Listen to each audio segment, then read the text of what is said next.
Hello students, this is जूही मिश्रा, आपकी biology educator.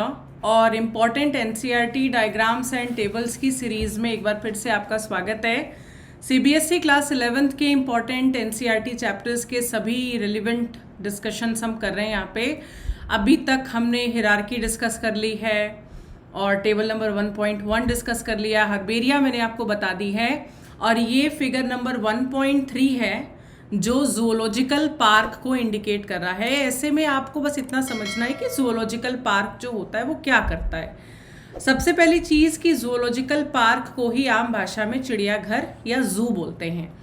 ये जो पार्क है जूलॉजिकल पार्क, ये एक्स-सिटू कंजर्वेशन के तहत आता है। मतलब एक्स-सिटू कंजर्वेशन का मतलब होता है ऑफ साइट कंजर्वेशन। अगर कोई इमरजेंसी हो गई, जंगल में आग लग गई, सूखा पड़ गया, बाढ़ आ गई, डैमेज हो रहे हैं नेचुरल हैबिटेट, तो ऐसे में वहाँ के एनिमल्स को प्रोटेक्टेड एरियाज की तरफ शिफ्ट कराया जाता है हटा करके। तो वहाँ जो लेके इनको जाएंगे वो एक आर्टिफिशियली रिक्रिएटेड जोन होता है जहाँ पे लोगों का आना तो अलाउ है, लेकिन मारना, हंटिंग करना और फिर उनको किल करना, ये सारी चीज़ें एक्सप्लॉइट करना अलाउड नहीं है। ये टूरिज़्म के लिए काफ़ी अच्छा है। जूलॉजिकल पार्क इंडियन टूरिज़्म के लिए भी इम्पॉर्टेंट है। और सबसे बड़ी बात कि जो वाइल्ड में या वाइल्ड लाइफ में जो जानवर हैं जिनको खतरा है, उनको आप जूलॉजिकल पार्क में अच्छे से कंजर्व करके रख सकते हैं। और वेटनरी डॉक्टर्स होते हैं, एक्सपर्ट्स होते हैं, पूरा फॉरेस्ट मैनेजमेंट होता है इनके पीछे, जो इनकी देख रेख, खाना पीना, इन सभी चीज़ों का ध्यान रखता है। और पहली बात, अगर आप रिसर्च कर रहे हैं, टेक्सोनॉमी के स्टूडेंट्स हैं, अगर आपका क्लासिफिकेशन में इंटरेस्ट है, तो जूलॉजिकल पार्क एक बहुत अच्छी जगह है एक्सप्लोर करने के लिए। सो मस्ट गो एंड विजिट। इसके बाद हम लेंगे, ये टेबल नंबर 2.1 है, ये चैप्टर नंबर 2 बायोलॉजिकल क्लासिफिकेशन का पहला टेबल है। देखो, 5 किंगडम का जो ये क्लासिफिकेशन है जिसको आर.एच. विटेकर ने प्रपोज किया था और 1969 में किया था, ये one of the best classification है जिसमें cell structure, body organization, reproduction, mode of nutrition और फाइलोजेनिकी क्राइटेरिया को समझते और मानते हुए 5 किंगडम आए थे: मोनेरा, प्रोटिस्टा, फंजाई, प्लांटी और एनिमेलिया। पहला है सेल टाइप। मोनेरा जो होते हैं वो यूनिसेलुलर प्रोकैरियोट्स हैं, यानी इनके न्यूक्लियस में न्यूक्लियर मेम्ब्रेन एब्सेंट होती है। रिमेनिंग बाकी के 4, प्रोटिस्टा, फंजाई, प्लांट, एनिमल, ये सभी के सभी यूकैरियोट्स हैं, यानी कि इनका ट्रू न्यूक्लियस होता है जिसके न्यूक्लियस में मेम्ब्रेन प्रेजेंट है। नेक्स्ट कैटेगरी है जो अगली क्राइटेरिया यहाँ पे सेलेक्ट की गई है, दिस इज सेल वॉल। तो मोनेरन्स में बैक्टीरिया आते हैं, आर्की बैक्टीरिया आते हैं, साइनोबैक्टीरिया आते हैं। सेल वॉल नॉन सेलुलोजिक होती है। बेसिकली बैक्टीरिया की सेल वॉल पेप्टाइडोग्लाइकान की होती है, जिसमें पॉलीसेक्राइड होगा और एक शुगर होगा, ठीक है, एमिनो शुगर एक्चुअली ये होता है। तो एमिनो एसिड और शुगर को मिला करके पेप्टाइडोग्लाइकान बनता है। साइनोबैक्टीरियंस में सेलुलोज होता है और आर्की बैक्टीरिया की जो सेल वॉल होती है उसमें पेप्टाइडोग्लाइकान नहीं होता।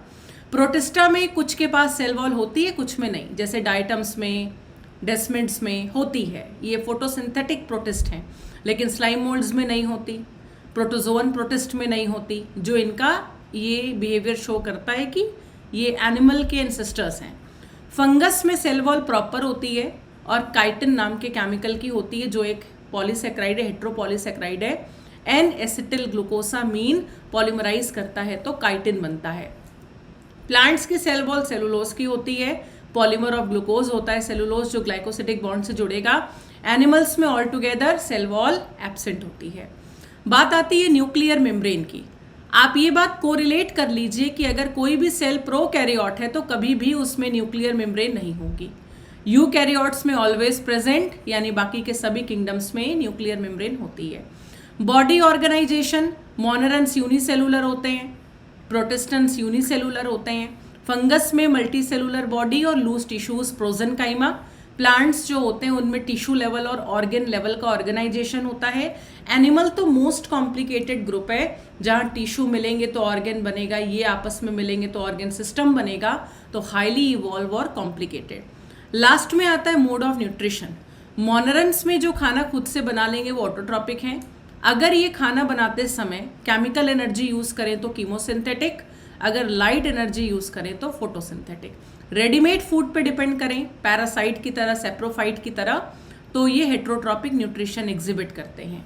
प्रोटेस्टेंट्स में भी दोनों में डिवाइडेड है।